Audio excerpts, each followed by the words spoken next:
Hello, patrons. Oh. Off to a good start. Kicking off 2018 with a bang. Hi there. How are you? Got my cup here. It's empty. I'm drinking my breakfast right now out of my smoothie. I rock these a lot, but I don't really talk about them. I love this. This is from the PlayStation E3 Experience 2016. Fun of the movies. The excitement of E3. This is one of our first gifts given to us. And I drink every day. I have my smoothies in these because it's just a nice, giant, sturdy cup. Dishwasher safe. So there are many cups. This is the treasured cup. And I'm glad the mug gifts slowed down. I was a little nervous. A lot of people, I started doing Cup of Jones and everybody started sending me mugs. And they were great. I treasure all of them. We have them all. I have a beautiful variety of mugs up there. But I was nervous that those weren't going to stop. And I was like, boy, I got to start, putting shelves in here or something. Hi, it's 2018. Happy New Year, everybody. It is Tuesday, January 2nd, 2018 to be specific. Let me know if everything looks okay and sounds okay. I did some streaming over the break. Played some Fortnite. Played some, built the Disneyland Castle. I gotta do more LEGO stuff. There's a lot of LEGO games that I need to catch up on. Dimensions, Ninjago, LEGO Marvel Superheroes 2. And a lot of us are taking the break over the holidays to catch up on a lot of games that we did not play in 2017 because we are going to be meeting on January 16th. Our group stream that night will be the Easy Allies 2017 Game of the Year deliberations. We'll be going through all of our categories and, of course, live deliberating what we thought the Game of the Year was. I know a lot of people wanted that to happen. They wanted at least to see it. Not only will you see it, you will see it live. I'm nervous about it. I'm always nervous about doing stuff live that we haven't done before. We did kind of do a discussion around Game of the Year last year, but our actual deliberations in organizing, creating that video for Game of the Year happened off screen. So we will do all of it on screen. And if it goes poorly, it's your fault. But that'll be not today. Today's group stream day. It'll not be today. It will not be next week. It'll be 2 weeks from today. Easy Allies will pick their official Game of the Year. And so it's been nice not only having those extra 2 weeks in January, but having some time over the holidays to go back and play everything. It's really tempting because obviously, like, nobody does Game of the Year like Giant Bomb. I love not only the work that they do, but bringing in so many other people in the industry and getting their takes on stuff.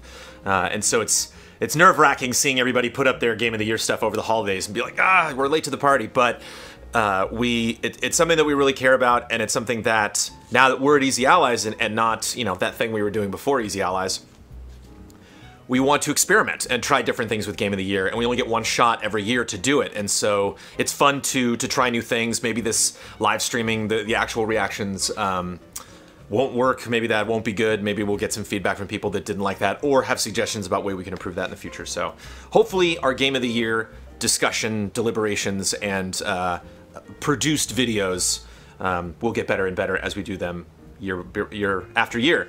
The Community Showcase, which is available for our $10 and above patrons on patreon.com/easyallies, is currently open for the month of December. This Thursday, either at 10 a.m. or 12 p.m., maybe noon. I think that gives me some time in the morning to set everything up. I will be sitting down with Mr. Brad Ellis and going over all of the submissions from our Community Showcase. Loved the first 2 months of that. So if you want to get something in, it is not too late. You can do that before this Wednesday evening. Generally the evening before. If it is the day of the showcase, I will not be accepting new stuff. I typically grab that stuff I grab the comments and create the document the night before, and then spend that morning, organizing the stream and getting all the videos together and audio and all that stuff. It's an interesting juggling session doing the showcase, but I love it so much, and I really like sitting down with the allies. We have yet to get through the entire cast of allies for the Community Showcase, so it's gonna be fun to sit down and see what a showcase with Brad Ellis looks like. A lot of hot opinions coming from that Brad Ellis. And I mentioned we played a lot of stuff over the break. I played a lot of VR games, which was fun. I tried to think about There are a couple games that I need more context on. I obviously, there's no way I'm going to finish Persona 5 before we sit down for Game of the Year, but I want to play as much of it as possible. I would love to finish What Remains of Edith Finch before we sit down to talk about it, and a couple other things. But I realize that I'm in a unique position because we're gifted the HTC Vive, and we have a copy of PlayStation VR here, and so got to play lots of Skyrim, got to play Accounting Plus, got to play Lone Echo, which is available on Oculus, got to play lots of stuff. What did I really like? Got to play a game called The Invisible Hours, which completely tripped me out as far as thinking the fun stuff that you can do in VR. I got really obsessed with that game. And got to play something else on Vive that's exclusive to Vive that I was excited to play that now I completely forget. The L.A. Noire, the case files from L.A. Noire, which was interesting.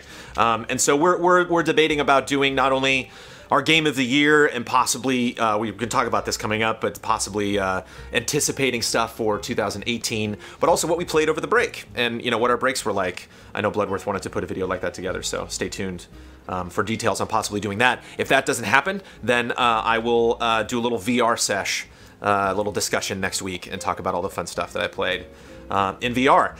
It's interesting. I think I had my most consistent...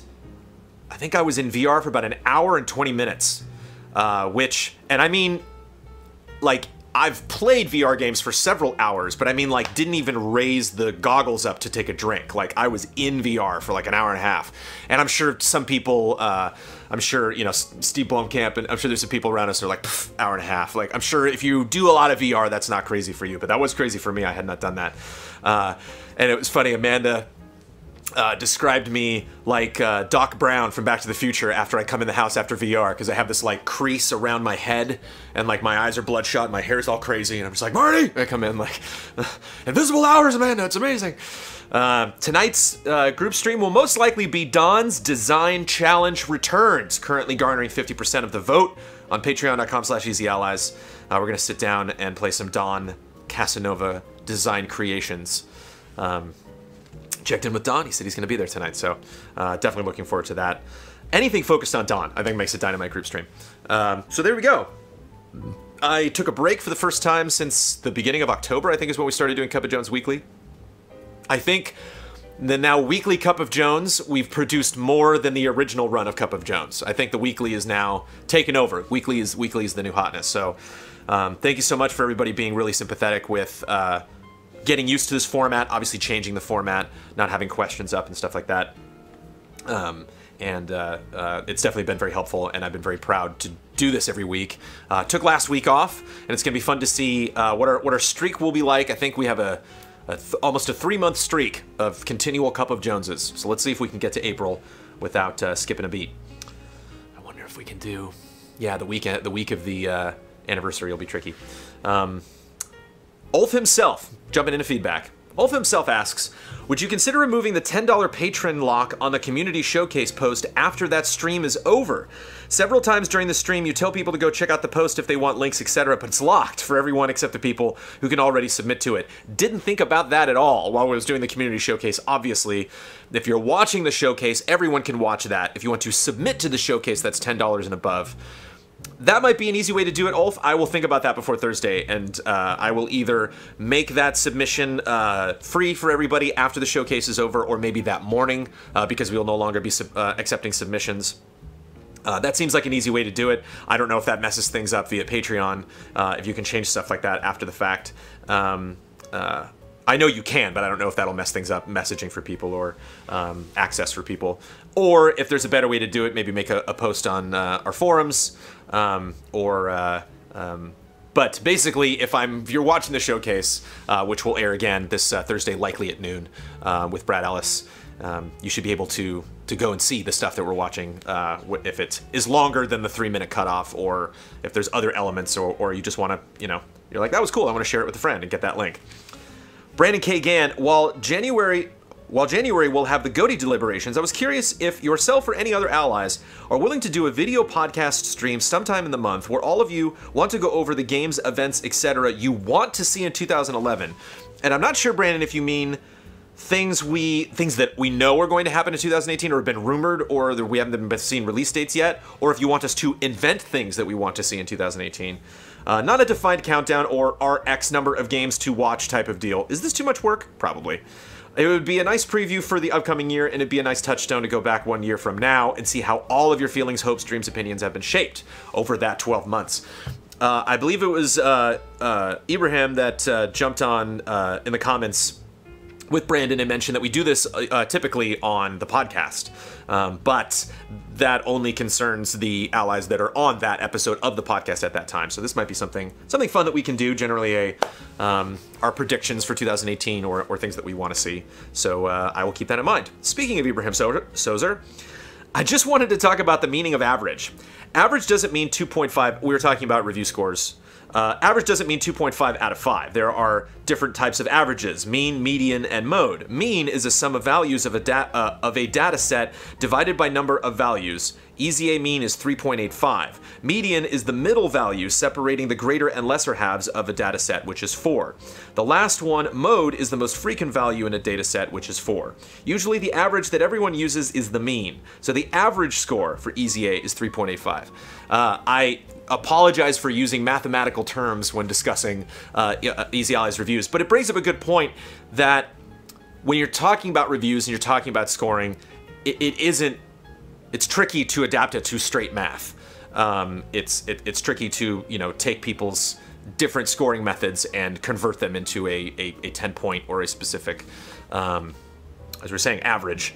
Yeah, I think when you talk about discussing something creatively that other people might want to consider, giving people enough information to make a purchasing decision, I think raw math is kind of inconsiderate when it comes to what you're trying to do there and how people might potentially interpret it. But thank you so much for the correction, Ibrahim. I will try not to do that in the future. Professor Metal Gear, if you have leftovers after a holiday meal, what is your favorite leftover meal? Favorite leftover meal? Stuff, to be honest, vegetables. Because I don't prepare vegetables. I will order vegetables. If I'm ordering delivery, I'll get something that has veggies in it. But it's very rare occasion that I will cook myself some vegetables, which is why I've gotten very comfortable with and was extremely grateful for having a wonderful wife who is an amazing cook. And so I'm always happy whenever I open up that fridge and there's some green beans or some broccoli or even peas, something in there that's good for me, good for a growing boy, then I love having that. And especially since I can control portions, and so if there's something like cheesy pasta or cheesy potatoes, I can put the veggies in there and then dump all of the tasty cheesy stuff on top, microwave that, and then hopefully there's some cheesy, essence absorbed into the veggies. Colin Reinert. So I'm partway through listening to this episode of Cup of Jones, the last one, and you talked about why you do voiceover. As someone trying to get into voiceover, how would I get started? Any advice, how you did it, etc. Also, when do you plan to make an East Coast Easy Allies, I'm assuming meetup, and where do I sign up as an intern? Brandon at easyallies.com if you have a resume or something and you want to send it to me. We are not currently selecting future employees or interns, but I always like to see people's work, and I organize all of that neatly on in my Gmail. So if we ever get to that point, fingers crossed, where we do want to bring people in, and that is a goal of mine for 2018, then that is where I will go to look. And I'm already definitely familiar with people in our community that are creative and want to help out. I know saying practice is just awful. That's like the easiest thing you can say for people really getting into anything. Like, how do I draw? Practice. How do I VO? Practice. But you have to understand, one thing, Colin, that might make you feel good is go back and watch Google. I don't know if the very first ones are still available somewhere on the web. Google GT Review God of War, any game that came out in like 2006. Google that, look it up on game trailers, and it's bad. I sound bad. I sound like I'm trying. I sound like I want to sound cool. I sound like I'm trying to like put on a reviewer voice, and I can't speak specifically to like where my reviewer voice came from. Aside from doing it for many, many years. I don't think the way that I currently review sound when I review games now, I think took me about 5 or 6 years to get comfortable with. And so it's tricky that you say how to get started in voiceover, because auditioning for things and creating a reel and sending that out there, I've never done that. I've never recorded something and sent it in to try to get a job. I've been very, very grateful in having voiceover be a part of the job that I currently have, and being able to kind of repurpose that job a couple years ago into Easy Allies, and to continue doing that. Obviously, it's not something I can do forever, so it's tricky. I think what you don't want to do, I think you want to try to implement people's practices, like what kind of tea people like to have, what people eat and drink, before or after voiceover.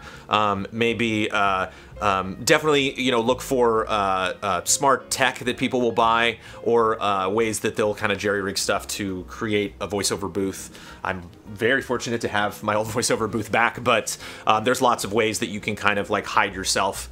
My brother has a really interesting like dome setup where there's this thing that he just pulls down, and it just kind of like pops over his head and his iPad when he's reading something. So definitely, look around for that if you're looking for setting up your own thing. There's many people on YouTube that do that. A lot of people that work in the industry that record stuff from home that will announce on Twitter or online what they do and what equipment they use. But do not freak out about sounding like people.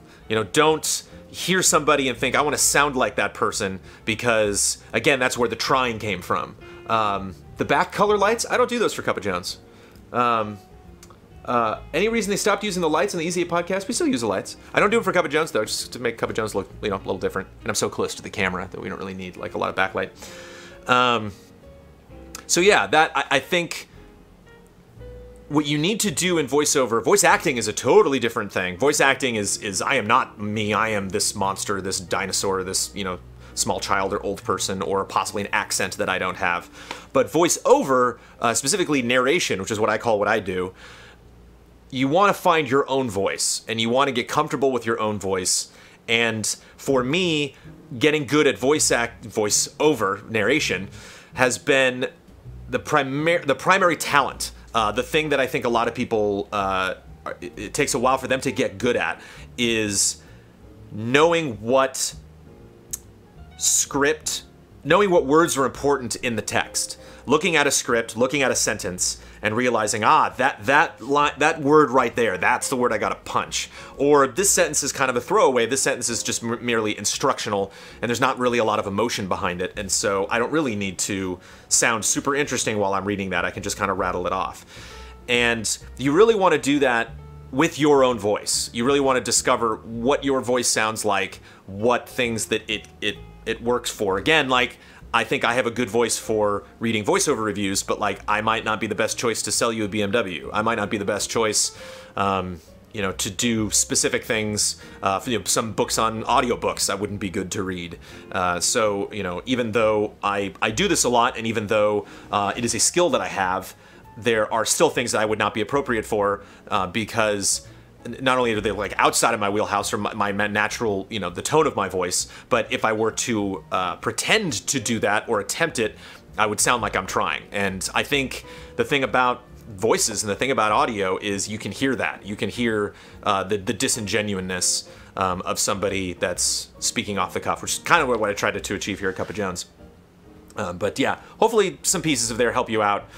It's a tricky question, and it's one that Amanda gets asked a lot because she's a voice actor, so and a commercial actor, and film and stage, and so she will get that comment a lot from people. They're like, "How do I get started?" And it's tough because I don't know you personally, and so I don't know the struggles that you have. But I believe you've sent me some work from yours online, so I will check that out. Parasite Paladin, you said you don't read every comment out loud. Would you consider at the start or end of Cup of Jones reading out all the names of people whose comments didn't get read on stream? I won't do that because I'm not sure if everybody wants that.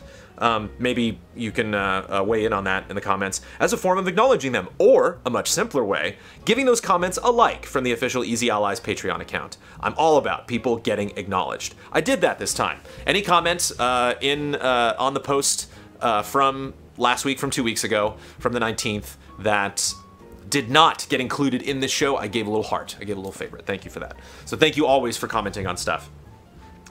Turbo Chicken Man, and I will try to remember to do that in the future. Turbo Chicken Man, are you familiar with the Bright Sun Films channel on YouTube? I am not, but it sounds really cool. You mentioning the weather in Florida reminded me of it. It delves into the history of interesting structures that were abandoned for a plethora of reasons, such as storm damage, poor design choices, and bad business decisions, including some that never got past the planning stage. I think you'd have a particular interest in this because they do a lot of videos on failed Disney projects. P.S. Jones, I don't yell, I gently nudge. Wink. That does sound fascinating. I think one of the things that blew my mind when I was in Florida one time, when I went to Florida for, I believe, one of our wedding anniversaries with Amanda, we went on a boat tour that went around through the big lake out in front of lake or pond, I don't know what you'd officially call it, out the big body of water out in front of the Magic Kingdom in Florida. That kind of winds back, through some other areas. And when our captain of our vessel pointed out some old stuff that was there that had been shut down, and that was like a Japanese horror film, because it's at night and he's just got his light on the boat and he shines it over to a lake, and you can see a dock that's just overgrown with vines, and it just goes off into this island and there's just nothing there. It's just been completely reclaimed by nature. And he was like, oh yeah, they were building a hotel there, and then they say whatever. And it's, the whole plot of land, there is way more undeveloped land in Disney World than there is developed land. And so it's fascinating to look at that map and see everything that they have not built yet. And I know there was a water park that was there in Florida that got shut down, and they demolished some of it, but some of it's just still there, and the leaves and the squirrels and the birds are calling it their home now. So I love that stuff. I'm always fascinated when I drive by like huge apartment complexes. I actually went to one. I went to Idlewild this weekend, and along the way there, close to Indio, if you've ever been over there, just take the 60 and head east. There was this huge apartment complex, like 10 to 20 buildings that were just all empty, spray painted. Some of them had fire damage. So it's just interesting. It's like, wow, what happened there? There's a particular building that is close to where it's in Santa Monica, and it's close to where Viacom used to be, and some friends of mine lived, that just never got finished and just stood there for years and years and years. That had the stucco outside, and the walls were almost done. So it's fascinating getting those stories. So thank you, Turbo Chicken Man. Great suggestion. Daniel Garza Andrade, what happens with the pizza at the end of the group stream, or just the food we eat, if there's any left? Do you keep it for the morning, or does any ally take it home? Do you like cold pizza from the night before? I can eat cold pizza. I prefer it heated up. None of the allies, I believe, have ever taken food home. They take the candy home, and we get snacks and stuff like that. I think maybe one time, like Bloodworth or Damiani or somebody took like some pot stickers or something. Like somebody was like, hey, I'm gonna finish this if nobody's gonna eat this. But generally they don't. That is one of the nice bonuses of having Easy Allies here in my house, is I don't eat it the next day. It's very rare if leftover food that winds up in the fridge will get consumed a Wednesday or any time after that, after the Tuesday night group stream, but I almost always have a second plate while I'm cutting the podcast. So whatever we eat, whether it's Chinese food or ribs or burgers or tacos or pizza or whatever, I will throw that on a plate and heat it up, because I'm usually up pretty late, like I will be tonight, to cut the Easy Allies podcast. But fascinating question. Keon Jerome, you mentioned that you had people reach out from positive reviews or Game of the Year, but have you ever been contacted over a negative review, or a time where someone of EZA talked negatively about their product? So basically, if we say something good in a review, if we say something positive, if there's a game we like, sometimes, we will be mentioned on Twitter. I mentioned Shuhei Yoshida said thank you to us for giving Last Guardian Game of the Year, and we will a lot of times be quoted. Either our score will be quoted, or a quote from us will be mentioned in a trailer or a television advertisement of a video game. But specifically, what happens on the opposite end of that, I don't think we've ever been called out for a negative review. That's pretty bad policy, for somebody that... if you go back and watch old episodes of GT Live, John Vignacchi called me out for giving Disney Infinity 3.0 and 8, I think. He was not happy about that. 8.2. I think I gave it an 8.2. And a lot of people gave it a 9 because they were so excited. Star Wars. And I was like, no, it's still a very expensive game. And there's a lot of stuff you don't get that you're advertising that if you buy the game, you're not getting. And so that's always kind of why I got hung up on that. And he did that live, so that was really fun. That's what I love about John. Is John just, if he thinks something, he says it. But the most notable, raking over the coals that we got from somebody was...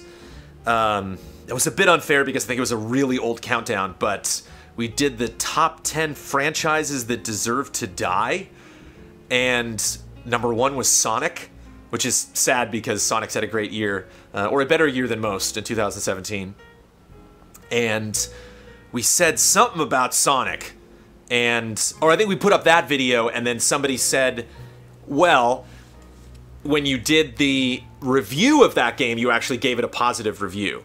And it's tough because this is, again, one of the reasons why we do bylines, because previously at Game Trailers we didn't have bylines on reviews, and we didn't have bylines on our countdowns. If we were to bring back to do a countdown for Easy Allies, one thing that I would like to do is credit the people who wrote it. Not necessarily people who selected it, because there's votes that happen all over the place, but if somebody writes an entry for a countdown, I would like them to be credited, so you know, that was Kyle that said that about Pokemon, or that was Jones that said that about Grand Theft Auto. And the Sonic the Hedgehog account on Twitter was making a connection between a countdown that a group of us did compared to a review that was reviewed by someone who was no longer at Game Trailers. And so they were connecting two people, two differing opinions that were differing opinions because they were two different people. But there's no way you would know that. And I was not angry about that because I love the Sonic the Hedgehog Twitter account. I think they're really great. It's wonderful being called out, even if it's something that somebody disagrees with. It means they're watching. We appreciate that. Thank you, Sonic the Hedgehog, for watching our countdowns. Xylo Wolfbane, what do the allies do for Christmas gifts with each other? Not a lot. Secret Santa? Nope. Or hold a little get-together of your own? It's interesting you bring this up, Xylo, because it's something that I thought of. I saw Kinda Funny had a Christmas dinner. I saw Funhouse had a New Year's celebration. They all got together, had a New Year's party. And we don't do that. We get together a lot to do stuff, and we really appreciate each other's company. And certainly we get along, we love each other, but we don't party a lot. And when we party, we do it, you get to see it. We record it, make a show out of it, or we do it live. And so that's an interesting concept, having a year-end or a holiday or a party that is just us to get together, because this job can be tiring. And we're trying to figure out how much time we need to do for GOTY deliberations, and so we're trying to space some things around that, so we give that stream enough time to make sure that there's nothing at the end of it that we're gonna have to break and do. And we're gonna have to block a lot of time for a meeting I want to have at the end of the month to discuss, not only 2018, but just kind of where Easy Allies is at and what improvements we can make in the future. And so it's tricky, already setting up that much time, knowing that the guys need to travel, and it's tough for them to travel for just a small thing. And so when we get to the holidays, it almost seems like the gift, the Secret Santa, the kind gesture, just to be like, go do what you want to do. You've made it. You made it to the end of the year. You now can stream if you want. You can make shows if you want, but you don't have to. Ian, God love him, has not missed a week of Easy Update, even though I told him he definitely could. He wanted to get a couple episodes done over the holidays. But at the same time, it was fun seeing Funhouse get together. It was fun seeing Kinda Funny get together, and so that's something maybe we'll consider next year. Zero the Clown, when November hits and the weather starts turning, I dig back into my all-time favorite PS2 game and my favorite cozy game, Dragon Quest VIII: Journey of the Cursed King. Something about the weather and atmosphere always puts me in the mental space to revisit that classic, like curling up in front of a fire with a classic book. I wrap up in blankets, get some snacks, and let that triumphant soundtrack and beautiful art style take me away to another world. Do you have any similar game that you find yourself revisiting simply because of how it makes you feel during a certain time of year, or am I just weird? No, I played Dead Rising a couple times back to back in the month of October. October is when it happens. October is my favorite month. I love Halloween so much. I love that it's the end of the month, so I love that we can just literally, it was the very last day, so I love that we can spend the entire month celebrating everything that's spooky. and love playing Dead Rising. And this 2017 was the exception, but in 2015, 2014, and 2013, in the month of October, I played Red Dead Redemption Undead Nightmare. I love going back to that. I streamed it last year, I believe, because I was doing Red Dead Revisited last year, 2 years ago. I have to say that now, because it is the second day of 2018. But yeah, I know what you're talking about. So those are the types of games that I play annually. But I definitely know what you're talking about in terms of weather. So we're in my garage, we call it, the outside, the detached room from the house. And it hardly rains here in LA. I long for rain. I pine for it day after day after day. It was kind of cloudy this morning, and then boom, clouds are gone. It's now sunny. It's like, great. I've actually liked it a lot in the end of December because it's finally getting chilly. I liked going up to Pasadena. I saw the parade floats before the Tournament of Roses parade. And it was cold. I had to wear gloves. It was great. I wore a scarf around my neck. And so I love when it gets cold. I love, Sophie doesn't like it because she likes to keep the doors open. She likes to look in that back door so she can look at the squirrels, and it's just freezing because all the wind is going this way, and so it just blows all the cold air in. But specifically when it rains. When it rains and I am in here playing video games, especially if it's like a horror game. I think there was one night I was playing Evil Within 2 this year and it rained, and I was just like, yes. So, I know how you feel. Xylo Wolfbane is back. Well, I agree there's a certain amount of responsibility you hold by keeping... so this isn't really a question, this is just kind of a comment. Well, I agree there's a certain amount of responsibility you hold by keeping things afloat using Patreon money. There's also a limit to how much we should be expecting of you. It feels like we're all at a Christmas dinner with all 6,000 plus of us at your house, and you're graciously trying to accommodate each and every one of us. And while those few people who are heard get what they want, not everyone will. Pardon the metaphor, but at some point, you just need to tell everyone, this is what we're eating, this is where you're sitting, don't eat what you don't want.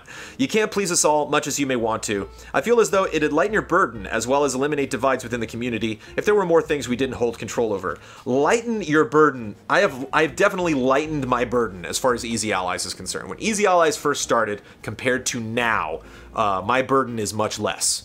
So there you go. That's what we're eating, Xylo. There you go. Put that in your mouth and chew it.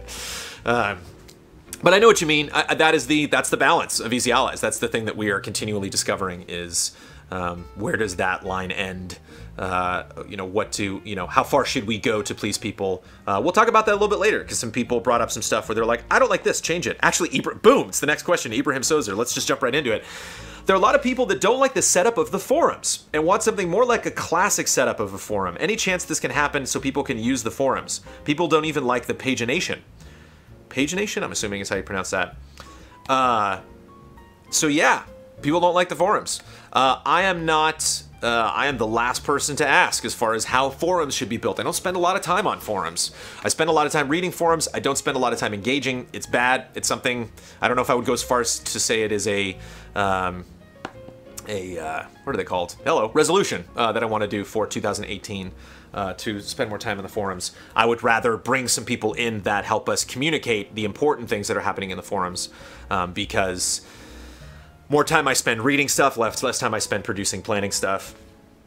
But obviously those opinions are important. What is key, I need examples, I need specifics. I can't... and want something more like the classic setup of a forum. I don't know what that means. I got nothing.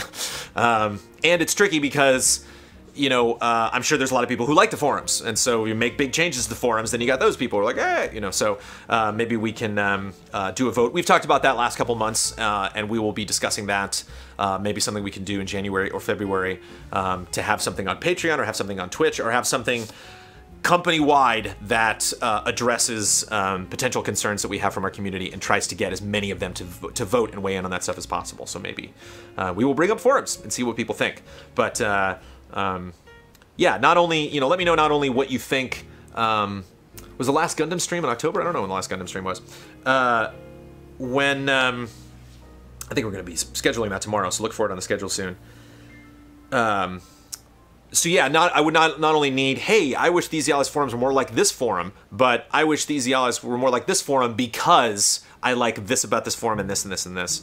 So yeah, if you want to introduce something that we're going to consider, you can just mention it anywhere. You can send it to us on Patreon. You can email any of us. You can send it on Twitter. You can pop it up in the forums, or you can ask me here in Cup of Jones or in the Q&A. But if you would actually like to see change, if you would actually like to see specific improvements, we need those details. James Vest, what is your favorite black and white movie? Saying Ed Wood is a cheat because Ed Wood is made in an era where Tim Burton was making films in color, but he just intentionally did Ed Wood in black and white. Schindler's List is also an excellent black and white film. But if you want to go back, if you want to go way back, probably Some Like It Hot. Some Like It Hot just killed me as a kid. Tony Curtis, Jack Lemmon, they are being chased by mobsters, and they lose their jobs, and so they bump into Marilyn Monroe, one of the best movies Marilyn Monroe was ever in. Really great performance from her. I think just kind of encapsulates everything that was just, worldly and otherworldly and wonderful about that woman. So they go and they dress in drag to hide from Spats. I think his name's Spats Domino or something. And they go on this tour with this all-female jazz band, blues. I don't know what they played specifically, even in this, even in the 2018 climate of people being very sensitive about gender and gender identity, it can be potentially insensitive. Even like I think we watched Robin Hood Men in Tights the other night, and there were a couple gender jokes in that were like, ooh, well, that would really play in 2018. But Some Like It Hot holds up. It's very funny. Mark Chivison. Lots of names I don't see usually. Zero the Clown, Mark Chivison, James Vest. I think Easy A should post their individual top 10 GOTY list after Easy A GOTY Awards is over. That is definitely a sentiment that we've talked about. That's definitely something that we want to schedule. Not only you getting the collective votes from everybody, but people making independent videos or posts on Patreon that talk about our own personal picks. For example, Fortnite is a game that I would not bring up in GOTY deliberations. I don't think it's better than a lot of the games, but it was very important to me this year, so that would be on my top 10. Andy Zolkeefly, can I suggest an Easy Allies podcast after show? Yes, you can. So that the allies would be able to answer all the questions that were posted. This is regarding Love and Respect, the Love and Respect segment on the Easy A podcast. It seems that out of all the questions being posted, Kyle only chooses the selected few to be answered. Patrons like myself would love to hear opinions from the other allies, but feel disappointed that their questions do not get answered. I understand that having more than one ally does take a lot of time to get their respective response, as well as other multiple factors that decide what questions are going to be answered. The podcast is shot late at night, biggest video game stories events happened that week, maybe Kyle might be choosy. Even though you do a special Love and Respect edition for certain podcasts, it can be frustrating that we had to repeatedly post our questions when requested for Love and Respect, only for it not to be selected during the podcast. This is an ongoing problem. Problem might be a strong word. An ongoing challenge at Easy Allies to make sure everyone gets everything.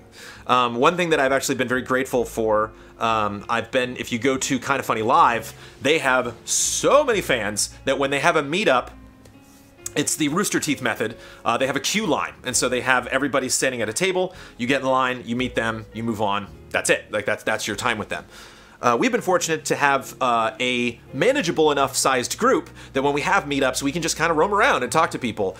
I'm sure that's not a perfect system. I'm sure there's people that are like, I want to talk to Jones, but he's talking to like 8 people right now. I don't want to bother him. And so there's always that question of how do we make sure everyone's heard? How do we make sure everybody, gets their questions in, gets their points in? We do the Q&A where you get almost all of us together to talk about all of these things. But we don't have time to get to all of that stuff, is doing cutting off the questions. Is that the solved or solution? Doing a 5-hour Q&A, is that the solution? I think inevitably, no matter what we do or how much better we get at that, Andy, there is going to be disappointment. There's going to be some point where we have to move on and do something else and can't cater to everybody. Cup of Jones is I mean, Cup of Jones is the exception because I do. If you put a question mark on something, I will most likely answer it. But there is stuff in the past that questions that I've gotten where I'm like, well, I asked that last week, or like, oh, I've answered that a bunch of times in the past, or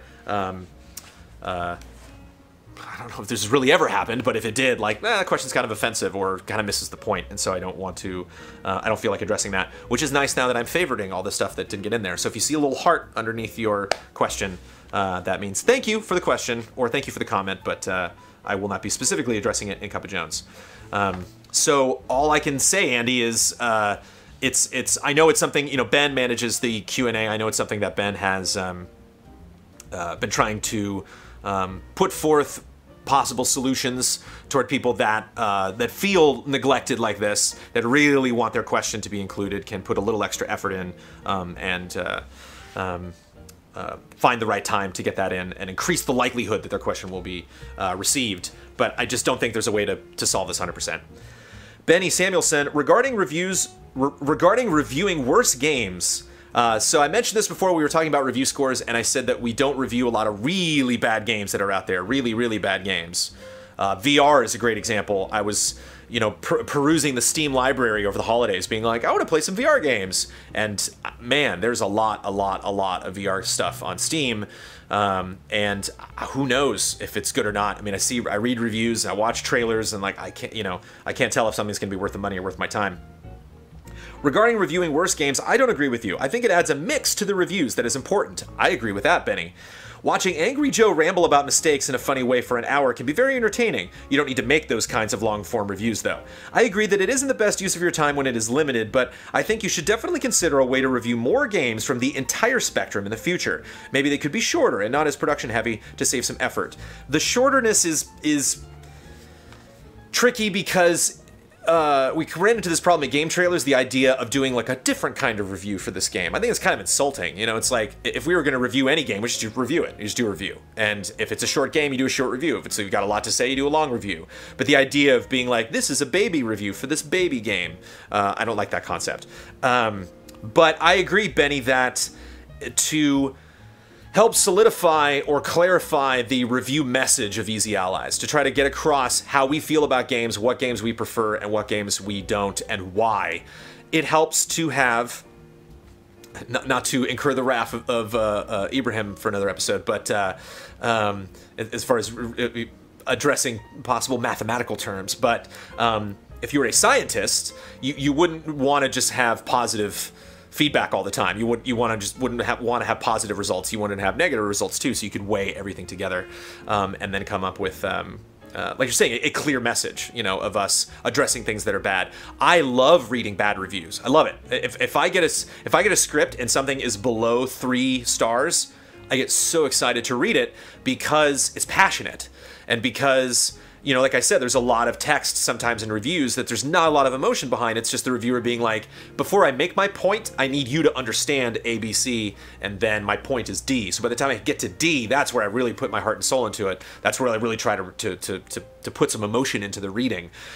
But a lot of times when you get 2.5, 2-point scores, or 2.5 or 2-star scores, it's all emotion. It's all, and then furthermore, yada yada yada. Mike Damiani writes a really good negative review, and so I love working on them. So selfishly, I want to do more of that stuff. It really just is a question of time, a question of outreach, a question of producing content that will appease the masses, that will get out there and be seen by the most people. And because of that, we tend to gravitate toward things that are in the major conversation. We don't do a news show. We do the Easy Allies podcast, but it's not timely. So we do talk about news. We do talk about headlines. But I think we definitely want to be weighing in on stuff. And unfortunately, on stuff that's important, on stuff that we know people are going, oh, that's what they think about that. I want to watch that. And so I think while it does help to add a mix to the reviews, that is important. I completely 100% agree with you. It would do so at too high of a cost right now in terms of production time. But I don't want to stop at, how many are us? Are there 5 or 6 of us that review games here at Easy Allies? I don't want to stop at 6. I want to blow that number up. I want a lot of people to come in potentially and review games for us. You know, I want to bring in more people into this enterprise. We just cannot schedule that and cannot afford that at the moment. Michael Yao, I want to tell a great EZA story. No question here, but this just feels good. I want to tell a great EZA story that happened to me at PSX. So when I missed out on the cool Frank West bag from the Capcom booth, no frame of reference on that, do not know what he's talking about. While I was waiting in line at the Rick and Morty VR booth, someone who was behind me said that he had no need for his, and handed me his. It was great, and I saw him briefly at the EZA meetup. If possible, I would like to say thank you and that it really made my day. I just hope he's at least a $1 patron so that I can give him my thanks. That's awesome. That's really great. I love hearing stories. It amazes me whenever we plan an event that we want a lot of allies to participate in, to show up at, and engage with us, that a lot of times my favorite stories have nothing to do with me, have nothing to do with any of the allies, but are just our community getting together and meeting each other and doing fun stuff. So thank you for sharing that. Diamond Crusader. What exactly will we be thinking about tomorrow afternoon? What was I thinking about on December 20th? I hope I can play lots of video games over the holidays, probably. It's a tough one. Asking what I was thinking in a specific moment when you know I'm going to be reading that question several days later. I don't know. I'm hungry. If it was the afternoon, I was probably hungry.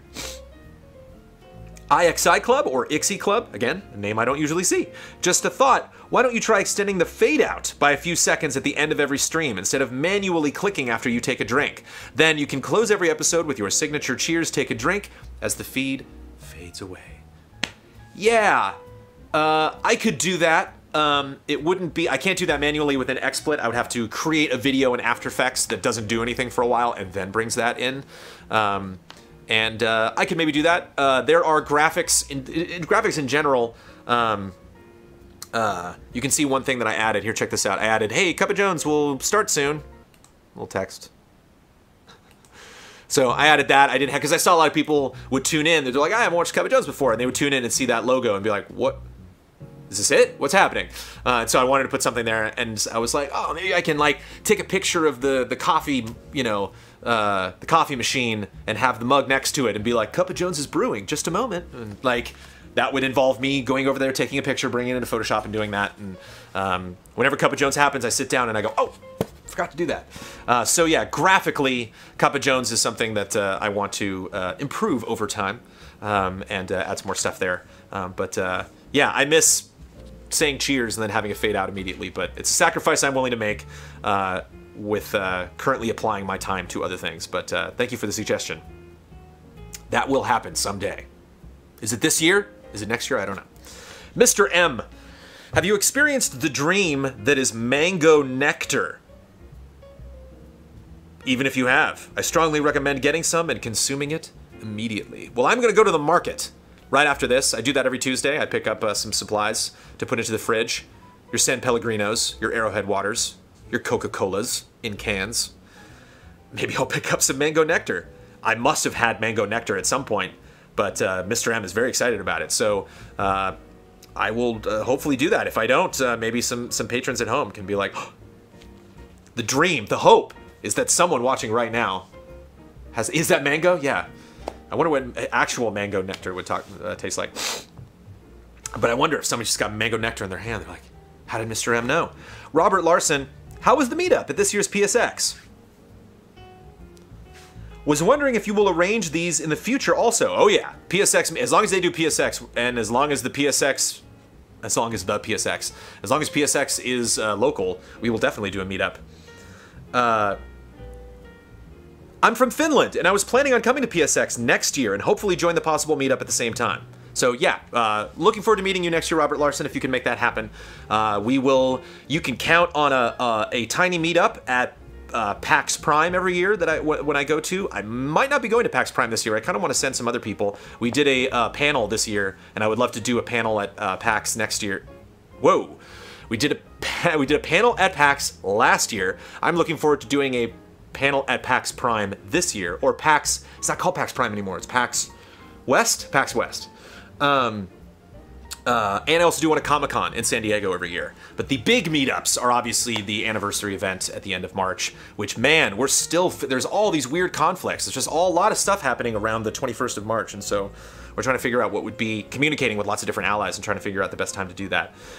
So yeah, there will definitely be one at PSX next year, unless it's in, like, you know, unless it's on the moon or something. I don't know. Hopefully it'll be back in Anaheim. And then Robert Larson gets into it. P.S. I just had to correct you on one point about Leia remembering her mother.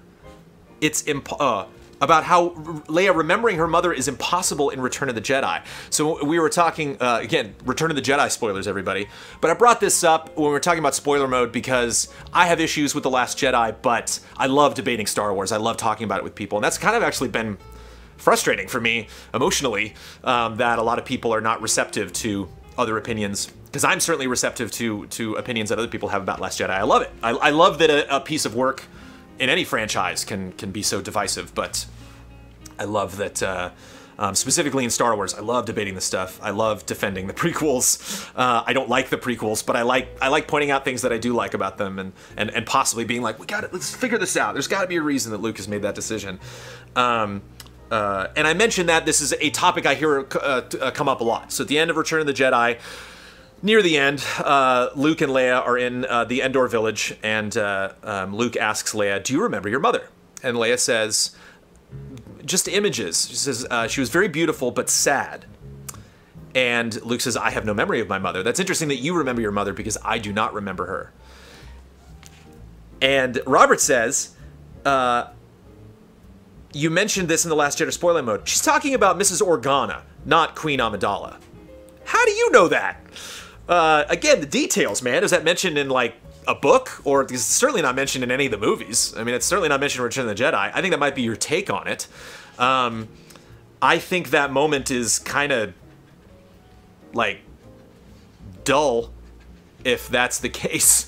If it's just like, oh, no, she's just mentioning that mom she had for, like, a month. Like, all right. You know, like, her mom, Mrs. Organa, lived on Alderaan. Mrs. Morgana was probably alive when Alderaan got blown up. Like, her mom's still there. Like, you know, like, Jimmy Smits? Yeah, Jimmy Smits was probably just chilling on Alderaan when it got blown up. So, like, Leia knows her mom. She knows Mrs. Organa.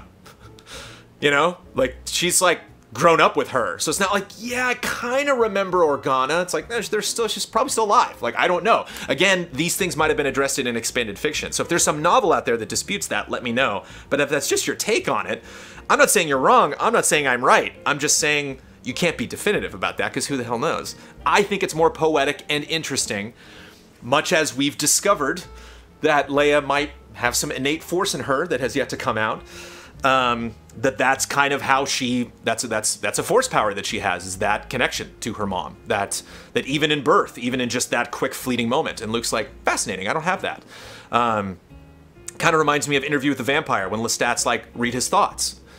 And Louis's like, I can't. And he's like, oh, well, you know, it happens differently. And we definitely see that manifest itself in the Force in Star Wars, that different people have different Force abilities. Some fun Force abilities come out of nowhere in Last Jedi. If you haven't seen it yet, I encourage you to go check that out. Whoa, I didn't know that character could do that. Placeholder, love the name. I don't comment often on Patreon. I mean, look at that username. But I fear you may be overlooking the masterpiece that is Pro Skater 3. I'm not overlooking anything. If I don't play a game, it doesn't mean I'm overlooking it. It just means I got less stuff to do. Okay, it's not Tony Hawk Pro Skater 2 with its fancy 98 on Metacritic, but it's got a solid 97. It's built on everything that made Tony Hawk Pro Skater 1 and 2 great, and it laid the groundwork for what would become Activision's flagship annual franchise of the early 2000s. It fully realizes the combo-based gameplay of the series and is considered by many, including Jeff Gerstmann, the people's Tony Hawk Pro Skater fan, to be peak Tony Hawk Pro Skater. And I hope you give it a shot alongside Tony Hawk's Pro Skater 2. I love the Tony Hawk Pro Skater meta that exists now within Cup of Jones. That me being like, oh yeah, it's one of the best games of all time. I love SSX. Maybe I should give it a try. And like, yeah, all the Tony Hawk games really look great. And people are like, dude, what's all the Tony Hawk hate? Like, I'm sorry. I was playing lots of games for Goaties over the holidays. Maybe I should have been playing Tony Hawk. Dominic Barlow, did you watch the Doctor Who Christmas special? I did not. I need to get caught up. I did watch him regenerate because I love spoilers. And I wanted to see that moment because it's so exciting because we have a female Doctor now, and it's like, yes, change, woo! I'm just so excited to see what they do with that. I really, really hope they not only make Doctor Who, now that Doctor Who is a lady, I really hope that they change up what they do with the companions. Because the companion timeline is the most boring thing for me in the series. It's just kind of like, and it's a beautiful woman in her 20s. You're like, all right. Like, it'd be great if it was a kid. It'd be great if it was someone with disabilities. It'd be great if it was an old person. It'd be great if it was an alien. It'd be great if it was something else, you know? But it's just like, no, no, no. It's got to be a man and a hot woman. I'm like, oh. It's just like, come on. This is like one of the rare sci-fi shows that not only affords you the opportunity, but demands that you shake things up constantly. I mean, obviously there's tons of nostalgia that just, is on a loop in that show. But the companions are kind of dull. Swordfish, 00830, but, Swordfish. First comment on Cup of Jones, I think. He addressed this the first time he mentioned something at Cup of Jones, but a name I see pop up a lot elsewhere. With 2017 coming to a close, or has closed, depending on when you read this, what do you think were the highs and lows of Easy Allies in 2017? Can we expect some sort of changes in 2018? No changes. None. This is it. This is Easy Allies. If you signed up in December, this is it. Or will things remain more or less the same status quo? Status quo, baby. It might dip, actually, a little bit in quality overall. Yeah, no, we want to change a lot of stuff. We want to do things that we haven't done before. We are always changing events. Easy Living is one that I've been thinking a lot about. Just how we can change that up thematically. But yeah, Peach Beach Splash was a low point. Learned a lot from that. Dealing with Colin's Last Stand and incorrectly addressing people via social media. I think when a mistake happens, I have regrets as far as the mistake going into it, but I think the biggest regrets that I have is when a mistake is made and I handle the mistake poorly after the fact. And I think some of those are the best lessons that we took away from this year. Easy Living is I think one of my favorite things we did this year. I'm so happy that we did that. I remember like Rooster Teeth had a big getaway where they rented a house and were hanging out, and I was like, oh really? And so, I mean, they're incredibly creative over there at Rooster Teeth, so they were probably not inspired by us, but I like to think they were. But I was just really happy about not only how that came out, but how everybody organized and how everybody planned their things that they wanted to bring. And I think in a lot of ways, outside of even some of the long streams that we do, how some of the games that we played were offered by some of the allies.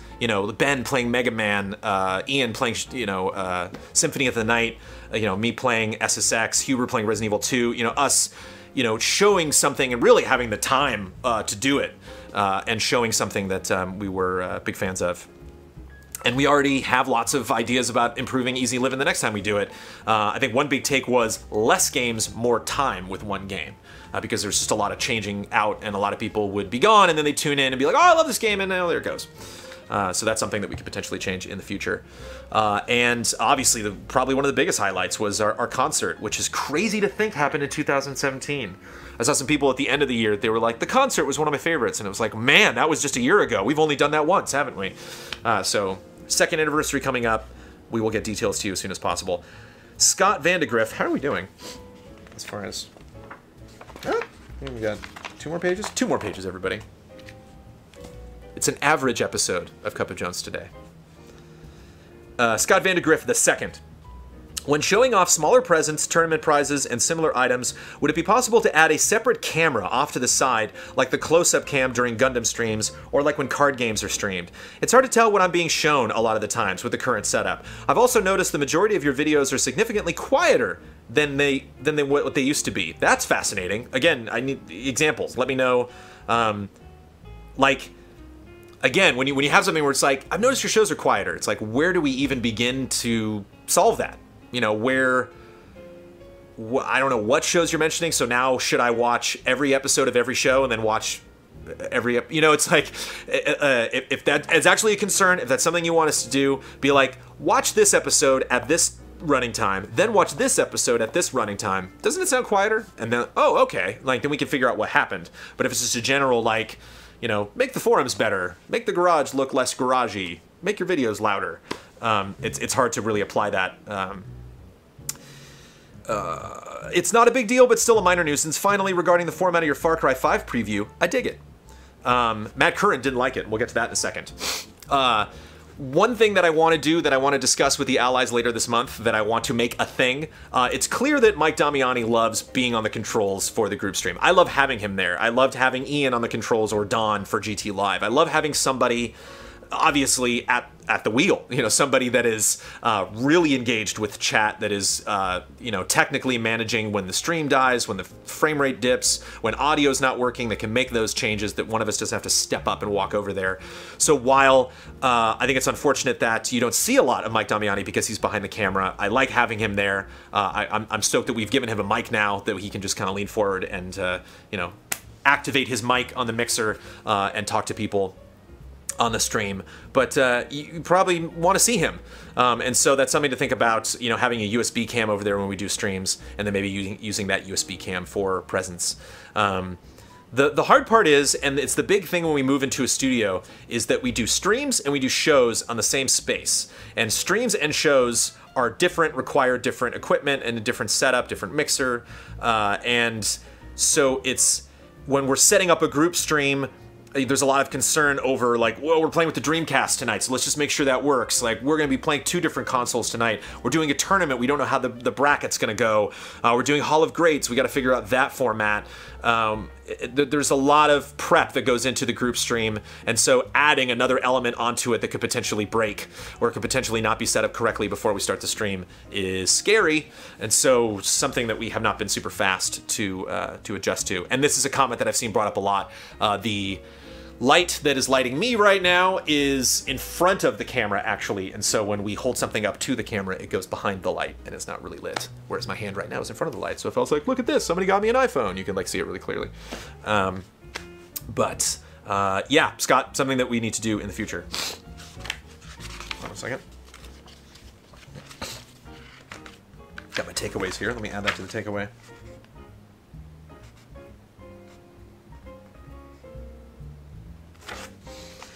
Matt Curran, I just watched the Far Cry 5 preview, and I have to say, I wasn't really feeling the style.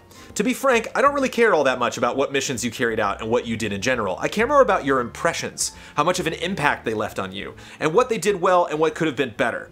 I don't think that preview really communicated that. I don't think that demo really communicated that. Granted, Blood had already done a preview, but even so, I don't think your coverage really communicated anything meaningful, to me personally at least. Do you feel confident in that preview? Is it just me? Would love to know your thoughts. So so this was a preview that I did a couple weeks back. I went up to San Francisco and got to play Far Cry for 2 hours. I got to play the co-op mode, and I got to play the an hour and a half of single player.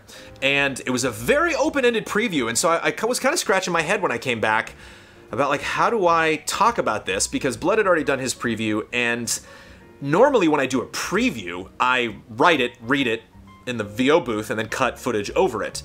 And so I can kind of have a point for what I'm saying. I kind of be like, all right, I played this mode, or I played this thing, because that also happens a lot of times when publishers have previews. It's to show off a very specific part of the game. It's like, now we're introducing this PvP mode. Now we're introducing this character we want you to play as. And so you would make a preview around that character, and you could have a very focused opinion. And I just kind of goofed off for an hour and a half. I just kind of ran around and did some crazy stuff. And I had played Far Cry 5 previously twice, so I didn't have that initial vibe of how I felt about the game, and my impressions of the game didn't really, you know, get better or worse after the demo. I just kind of did a bunch of zany stuff, and so I'm like, how do I showcase that?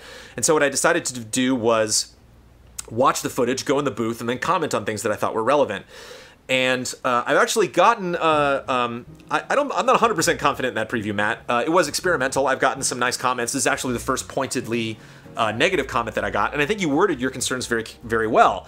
What I tried to do at the end of the preview was, now that everything was done, kind of talk about, I couldn't show any footage from co-op because I'm sure there's all sorts of technical, you know, tomfoolery that can happen when you have 2 people running around that world that they're going to want to smooth out before the game finally launches. And so at the end of the review, I kind of tried to encapsulate everything that I was saying, and I know that you're like, well, that didn't really speak to me personally. Maybe Far Cry 5 doesn't speak to you personally because that was kind of my take, that I'm like, I had fun. I'm curious and looking forward to the game, and they introduced this element, but I didn't really get to see it come to fruition because I only played the game for an hour and a half. And so maybe what I was trying to say was that that hour and a half with the game was not enough for me to fully understand what it's like progressing through this game and what it's like completing these objectives. I certainly didn't play Far Cry 5 in that preview session the way I would play it if I was reviewing the game or if I was playing it independently. Those are all different types of play sessions. And so I don't know when I will do that format again, Matt, but I will definitely take that into consideration, and I will leave a little bit more time at the end of the preview to talk less about I did this, and more this is kind of my overarching, this is how I feel about this game right now. One of the other things too, and this is kind of a debate that I think we have here at Easy Allies, some of the allies prefer to be very opinionated in previews, and I think you kind of want that. I think you're kind of looking for a smoking gun sometimes. Like, you want to know, like, what are the problems, what are the concerns, what are the things that should make me really excited about this game. Far Cry 5 feels like Far Cry 4 feels like Far Cry 3. It's the setting, I think, is the most interesting thing, and it's hard to really absorb a setting in an hour and a half. But there were things that were kind of unsettling. A couple of things involved the music that I listened to in the car that was licensed, so I couldn't play it. But just kind of the mood of driving around Montana and listening to these church hymns while you have your assault rifle and are trying to take out cultists. There's a lot of conflicting emotions potentially to be had if you get into that story. But I could spend more time ad-libbing kind of what I felt. I think one of the other things too, because it was ad-libbed, because it was just me and a mic talking freely, I didn't write any of that down. I'm a little nervous making comments offhand, just kind of off the top of my head, that I might think about later and be like, I didn't word that well. That's actually not what I meant. I kind of had this opinion, but I said it in this way, and now everyone's taking that out of context. Or when you actually sit down and write a preview, you get chances to revise the things that you're saying and really figure out the best way to say it. So yeah, it was a different format, and I think there are positives and negatives, and your negatives, Matt, will definitely be applied to the next time I think it is appropriate to do a preview like that. Stephen Vella, have you ever considered quickly mentioning the EZA merch store during the EZA podcast? I've been listening to the Rooster Teeth podcast, and they often end their sponsorship bits by giving a quick shout out. Maybe something to consider in the future when revamping the merch store? Definitely. Another suggestion is to maybe comment on other channels' videos using the official Easy Allies account, assuming you mean Twitter. It's a nice positive thing to do and can help identify EZA within other communities. That's an interesting concept. So mention cool stuff that other people are doing on Twitter, and mention quick shout out for merch. As I mentioned, there is merch that we have been working on with companies that are still waiting to have that stuff finalized, that hopefully you will get more information about in 2018. I have long confessed that merch is not our strong point. It's not something that we have a ton of experience with. It's not something we can hand off to another company and they handle, and we just kind of give them stuff and they make it happen. It's something that we have to manage on our own. And so it's something that we saw come out strong out of the gate when we first started Easy Allies, and then kind of bottom out financially. And the major reason for that happening is because we have not contributed more to it, but because it is not. It's not something we have a lot of experience in, so it's not something that we naturally gravitate toward. But it's something that we can mention, and I think I would wait until we make big changes to the way we do merch before we start that practice. Pronunciation for my surname, just in case. Ve, as in Venice, and La, as in llama. Vella. I'm assuming I got that right. Stephen Vella. Morgan Mohala, after listening to the most recent Cup of Jones, I want to hear more personal questions directed to you, akin to your favorite president. What personal topics are you comfortable discussing, and what is best left off the table? Probably religion. I can talk about my own personal experiences with religion, but I think anytime you do that, it can be messy, and you can come across in a way that suggests you should be thinking a certain way, or I don't want to give credit to or don't understand people that think a different way. I love the freedom of religion. I love that people can practice what they want to practice. But let's try it, Morgan. let's try some potentially uncomfortable questions, and I will let you know if they are too uncomfortable. But yeah, we can certainly get personal. The only issues that I have with personal questions here on Cup of Jones is not the nervousness about asking them, but the relevance to Easy Allies. That here are people that, you know, are giving us money every month, that are tuning into Cup of Jones and waiting to get questions or address their concerns about stuff that we do, and are like, why are we talking about where Jones went to elementary school right now? Like, what is this? This has nothing to do with anything else concerning Easy Allies. So maybe I can take those personal questions and move them more to the back of the stream. But offhand, I can't really think of anything that I would be embarrassed by. That's kind of the point of Cup of Jones, is I want it all out there, you know? I want us to seem more like people and less like personalities. Robert I know you've commented on GTA 5 Story Mode DLC before, but this time I ask how you feel about what Rockstar may have completed of the Fable DLC being repurposed as an online-only DLC.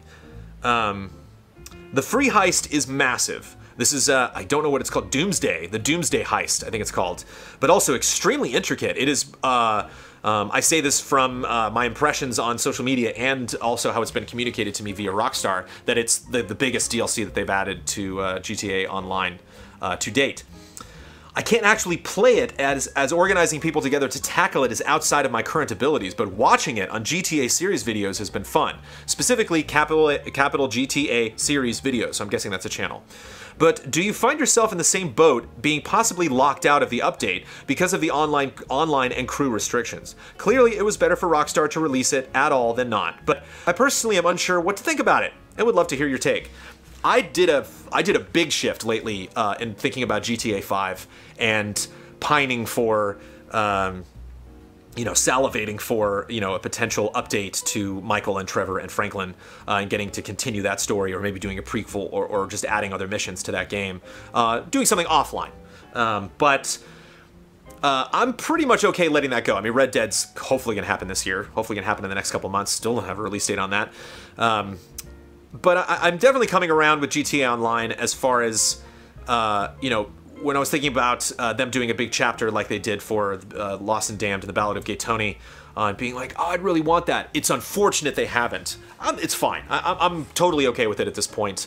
Because of how impressive the output they have done, because you think about Lost and Damned and Gay Tony, and I think those two stories, specifically Gay Tony, ends a story that begins in GTA 5. A lot of DLC does not do that. Frozen Wilds, which I really enjoyed, does not do that. It's just kind of like more stuff. You know, it's not really relevant. We're like, oh, that, okay, nice to see that end. Nice to go back and see these moments. You know, Lost and Damned does it as well, where like there's a specific scene where the protagonist from Lost and Damned, the protagonist from Gay Tony, and Nico, the protagonist of GTA 4, all meet. And you don't really notice it when you're playing GTA 4. You're like, I don't know any of these people. And even when the DLC came out, I was like, oh, look at these new characters. And then I'm playing through DLC like, oh, I've met him before. And that was really cool. I think the voice actors even changed. And so that to me was fascinating. Gay Tony is one of my favorite DLC anythings that has ever been released. And so that was fascinating, and I think that was a really neat achievement by Rockstar. It's tough to expect a developer to do it again. To be like, that thing, do it again, and keep doing that forever, just do that. And at some point, you have to understand that when you work at these companies and you work so hard at the things that they're producing, you want to do different stuff. You want to try... you want to break the mold. You want to, you know, you don't want to just keep reliving, you know, the fantasies of the past, but you know, break new ground and try new things. And one thing that makes me sad is, you know, GTA Online was nominated for Best Ongoing Game. I don't think it is what we voted for Easy Allies, but it certainly had my vote at the Game Awards. And I know that that's not popular. I know that obviously games like Destiny 2 and, you know, PlayerUnknown Battlegrounds and Call of Duty and a lot of these things are Counter-Strike. Like a lot of these things are bigger names. League of Legends, like they're just more people are playing it. It's more popular.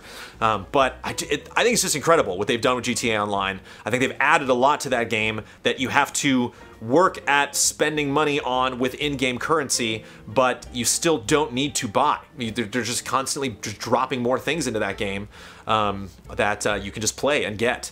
And I think that's really impressive. I think a lot of third-person open-world action games can learn from the model that they're doing. I'm very curious to see very, very, very curious to see what the heck they do with Red Dead 2, and if they can take any of the lessons that they learned and maybe do kind of a combo of what they did with GTA 5 and GTA 4, and even Red Dead, the first Red Dead Redemption, in creating this online playground for people to goof around in. I think I've said this before, but I often wonder if I was not a gaming journalist, if I did not play games and cover games for a living, if I would play GTA Online more, if that would be my game, if I would pretty much just play like Fortnite and GTA Online and Dragon Quest Builders and call it a day, and not really feel the need to play. I probably would have still played Resident Evil 7 and Horizon and stuff like that, but not really feel the need to play stuff to have a perspective on them so that I can reiterate what other allies say or challenge their thoughts and impressions of something. But I think it's unfortunate not to get a continuation of those characters, but I think it's very impressive what Rockstar has done. That company continues to amaze me with the quality of what they put out. And it's a little bit frustrating that something like Doomsday Heist comes out and not a lot of people are experiencing it. I know it's frustrating that you got to get so many players together to do it, but I mean, the same thing's true of Destiny, the same thing's true of World of Warcraft, the same thing's true of Final Fantasy XIV Online. You got to get people together. It's the nature of the beast. So I don't think it's exclusive just to Doomsday Heist. I think that's you got to play multiplayer games with other people. Maggie Freyer, Dragon Azul 85 here again. A couple weeks ago I wrote to you about feeling somewhat left out in the community. I'm reporting back with good news. Since you read my comment, I've noticed more people greeting me in chat, and I've also been making more of an attempt to talk with more people in chat as well. On top of that, I recently attended the mini meetup that Blood hosted in Florida. Thank you, Bloodworth, for having a little mini meetup on the East Coast. I think it was the first time on the East Coast we've ever done that. It was great to meet him and the other allies who attended. It was a small group, but everyone was super nice, and I'm excited to experience that again. Those small groups are the best. If Easy Allies ever blows up to be 2, 3, 4 times bigger than it is right now, that is one of the biggest things that I will miss from the past is hanging out with like 8 people and just talking about stuff. Which leads me to my question.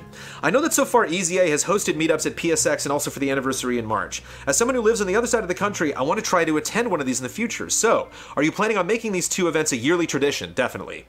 Also, any plans to possibly add a third out in California in the future? Again, I do a little mini meetup at Comic-Con if you want to come out for that. I do one up in Seattle at PAX West if you want to come out for that.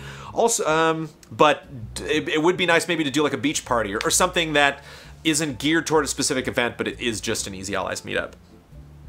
I was tempted to do that when we did Easy Livin', to have an Easy Livin' component that fans could come to. Also, any plans to possibly add a third out in California? I really appreciated Blood taking the time to host a meetup in Florida, but I know they can't happen on a regular basis. Maybe it should. Maybe that's something we can do this year.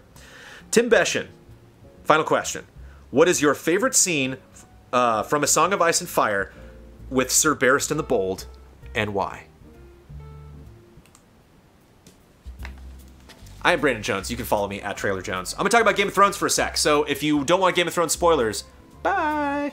I'll try to keep it very non-spoilery. I'm not going to mention specifically stuff that happened, but I'm going to talk in general about stuff. And I think one of the toughest parts with Game of Thrones spoilers is, these aren't show spoilers, because I can't spoil the show if you've seen the show up until now. I don't know what's going to happen to these characters next season, so... but this is something that is different from the books that happened in the show.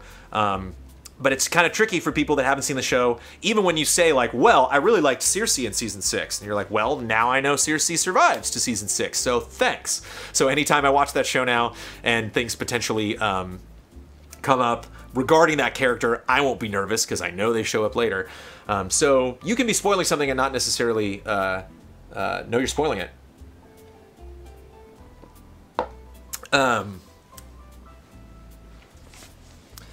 And I know people, the reason I want to avoid spoilers, intense spoilers, is specific spoilers, is I imagine there's a lot of people that watch the show that we got 1 season left, 6 episodes, I think, 6 or 8, and are going to be done with that and be like, I need more, and then are going to go to the literature, are going to think, okay, I love this so much, I want to read those books now. And there's different stuff that happens in the books.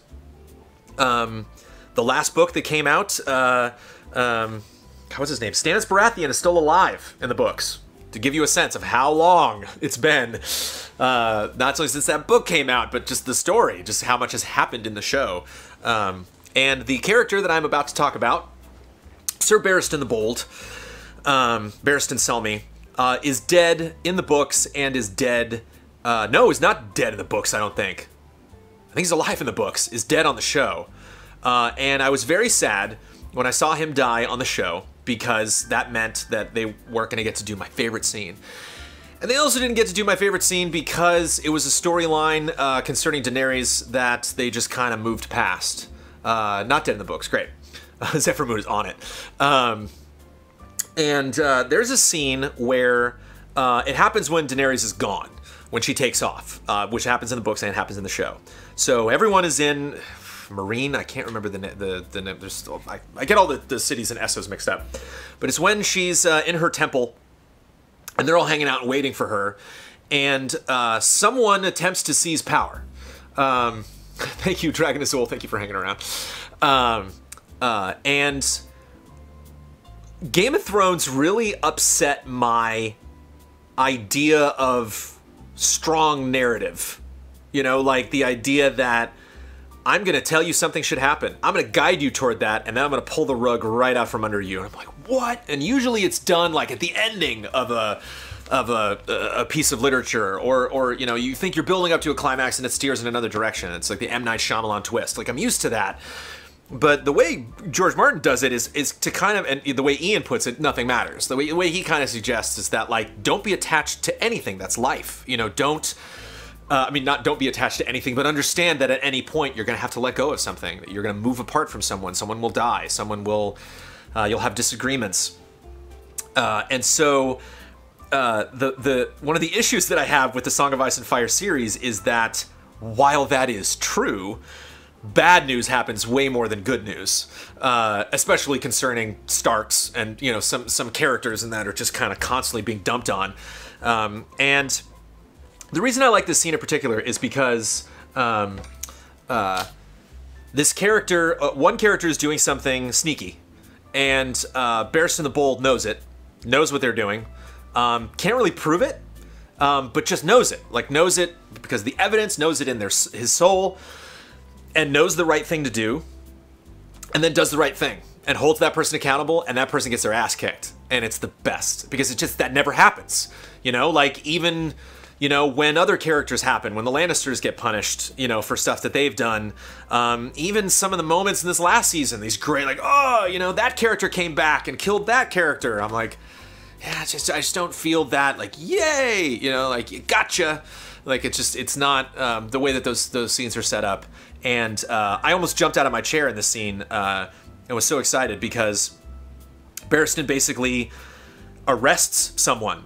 He strolls into someone's room, says, I'm bringing you in. That person says, no, you're not. And he does. And he fights his way to that person and holds them accountable for what they did. And that happens so seldomly in Game of Thrones. And I almost feel like that was just kind of the one allowance that George R. R. Martin gave to the readers. He was like, all right, I'll give you this. And it was a bummer the show didn't do it. The show's like, nah, we're going to poop all over everybody that was trying to do good stuff. So that's the scene. Hopefully, if you're watching the show and you think you could have handled the spoilers and you haven't read the books, hopefully that doesn't spoil stuff. I believe it's in the last book. I'm not sure. Because, yeah, I think in the last books, Daenerys still hasn't made it back. Daenerys is still, she got on Drogon and took off later. So there you go. There's potentially spoilery talks about Game of Thrones. There's a spider. Ooh, on the wall near Batman. Is he gone? Where is he? Nice. See, I love having chat up. I would have totally missed that. That spider could have crept up on me and I wouldn't see it coming. What are the takeaways from this week's Cup of Jones? Check out Bright Sun Gaming, watch some of their videos, discuss considering things that we want or are anticipating in 2018, figure out how to answer more questions from Love and Respect, Q&A, etc., which I don't really have to worry about bringing up because that is something we are always concerned about. Try Mango Nectar, play Tony Hawk's Pro Skater 2 and 3, mention merch in the podcast or just more often, and consider promoting other channels on EZA Twitter if I read that correctly. And set up a second group stream camera so that we can see Presence better and possibly see Damiani when he wants to mention stuff. And there we go. Ladies and gentlemen, it's 2018. I was debating doing a 2018 doing a stream right before New Year's, but I was like, everyone's going to be at parties. Nobody's going to watch that. But I want to talk about this first year. I mentioned this in the fan mail that I just sent out. I think I brought it up maybe on Twitter or on other shows, but this is, I think I mentioned in the podcast, the last one. 2017 was the first full calendar year of Easy Allies. And meaning Easy Allies was a thing from January to December. And that might not seem like a lot, but I really think that way. You know, I want Easy Allies to have permanence. I want it to be something that's around, you know, for a while, if not forever. And so I think we really want to get cozy in understanding the seasons. Extra Life is a big thing that happens at the end of the year that we have completely ignored for the last couple years, and so that's something that I want to know is coming up. Obviously, we're quite frankly late on getting the details out there for our meetup at the end of. And our anniversary at the end of March. That is something that we should have squared away and should have figured out before the holidays. But this year, obviously, we're preparing for what we're going to do for Game of the Year awards and trying to get a bunch of shows set up so that we can take a break and still have content over the holidays. And so, as we move month by month, it's the question of, okay, it's January, what should I be thinking of? Like, I'm thinking of incorporating us, I'm thinking of getting our big meeting together, I'm thinking of Goaties, I'm thinking of the meetup. Now is about the time to think about what we're going to be doing for hotel rooms and Comic-Con. Like, there's just all those things. You're like, oh, right, January, this. And so it's nice, it was really nice to have that full calendar year. Even like March and April were kind of throwaways when Easy Allies first started, because we were just like, you know, picking up equipment and just kind of settling into what this thing was going to be.